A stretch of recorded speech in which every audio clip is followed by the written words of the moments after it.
Good morning, I'm Brian Reagan. This is Tyler Kelly. And we welcome you to our Mornings with Brian and Tyler. And today we are in Mark chapter 8, verses 22 through 26. Tyler? Then he came to Bethsaida, and they brought a blind man to him and begged him to touch him. So he took the blind man by the hand and led him out of the town. And when he had spit on his eyes and put his hands on him, he asked him if he saw anything. And he looked up and said, I see men like trees walking. Then he put his hands on his eyes again and made him look up, and he was restored and saw everyone clearly. And he sent him away to his house, saying, Neither go into the town nor tell anyone in the town. All right. So, again, and this is no different really than back in chapter 7, verse 32, when it says, Then they brought to him, they being the multitude of people. And again, here we have a group of people bringing a blind man. You say, well, how come they had to bring him? You know, he held other blind people who were just shouting for him. Well, wherever this guy was, he wasn't, I guess, in Jesus' walking pattern. I don't know. You know, but generally, I mean, this is back in the day before, you know, seeing eye dogs and red-tipped canes. You know, they didn't have crossing lights with loud beepers and stuff, you know, so that the blind can walk across the street. And so some people brought him in faith, and he came with them of his free will. Just because he's blind doesn't mean he can't fight back. You ever notice that, Tyler? Someone is blind or any kind of visual impairment, and people come up and they go, Hi, I'm Jim. How are you? He's blind. He ain't deaf. He's blind. He isn't mentally slow. You know? But I think he's probably going, what's wrong with this crazy person? Why are they shouting at me? I'm blind, not deaf. Or when people don't understand the language. Do you want a spoon? ¿Qué? No hablo. They speaking back at you, regular speed and regular volume. But somehow, you know, people think, well, if I talk loud and slow, that maybe everyone will understand what's going on. No. Blind people have a choice. Contrary to people's idea that handicapped people, or what's the proper politically correct term now?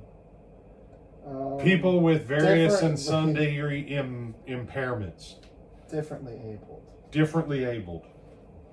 So handicapped. People have this ridiculous idea that the so-called handicapped are totally helpless invalids. No. This man, he came with them. He was willing for them to bring him to Jesus. So there's an operation of faith in motion on this, because he's choosing to go with them. And he took the blind man, he led him out of town. Why? Jesus is at that stage in his ministry where there are some miracles that make it almost impossible for him to do what he really came to do, which was to preach. The miracles confirm the preaching, but the miracles in themselves do not lead people to eternal life. Only the preaching of the word does. And so Jesus takes him away from the crowd. Jesus takes him away from public observation. And then, of course, when he had spit on his eyes, put his hands on him, he asked him if he saw anything. So that's why Jesus, I don't know why Jesus healed him that way. I don't know. I mean, maybe the guy was down somewhere where they had spitting cobras, and that's why he's blind. It's because he got hit in both eyes by spitting cobras. So, I don't know. We don't know. All I know is, why did Jesus do it that way? Because that's how his Father told him to do it. But listen to what it says. He put his hands on me. He asked him if he saw anything. And the guy looked up. He said, I see men like trees walking. This guy wasn't born blind, he'd lost his sight. He had a frame of reference for what he was looking at, as Tyler pointed out on the man with the stammering or the speech impediment yesterday. Then he put his hands on his eyes again and told him to look up, and he was restored and saw everyone clearly. Then he sent him away in his house, saying, "Don't go into town, and don't tell anyone in the town. Just go home, dude. Just go home." The other part of that is, each person that has a mighty miracle like this from Jesus is getting in all kinds of trouble with the ruling elite. You say, how come Jesus didn't heal him all the way the first time? Here's my best conjecture. We have this idea in the church that the only kind of healing that's valid is instantaneous from everything all the way through and through. And technically the actual words for healing, some of them do mean it happened instantaneously, and some of them mean the process began and the person continued to be healed as they went on in faith. But Jesus's healing shows two things.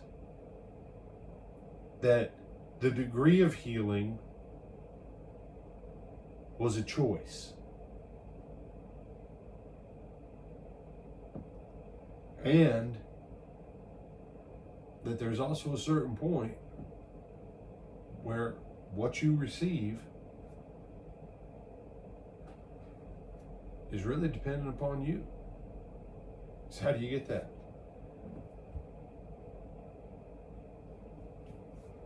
Could this guy have left and probably been better off seeing men that looked like trees?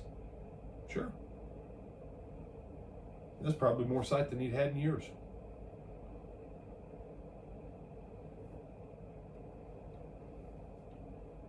But he answers Jesus honestly. And in that honest answer, Jesus heals him the rest of the way. Jesus was in control of the power that he had. The Apostle Paul will say it like this to the Corinthians about their spiritual gifts. The Spirit is subject to the prophet.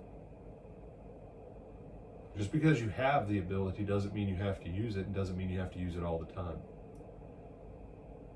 And this man, up until Jesus asked him what he saw, this man had not participated actively in what was going on. And I believe Jesus was drawing him into active participation in God's work in his life, instead of being nothing but a passive receiver. Because if he's been blind for any length of time, what's probably happened to him is he's become a passive receiver of nearly everything in his life. So, do you have some other thoughts on this one, my brother? No, sir. You have some disagreement or No, sir. no other thoughts?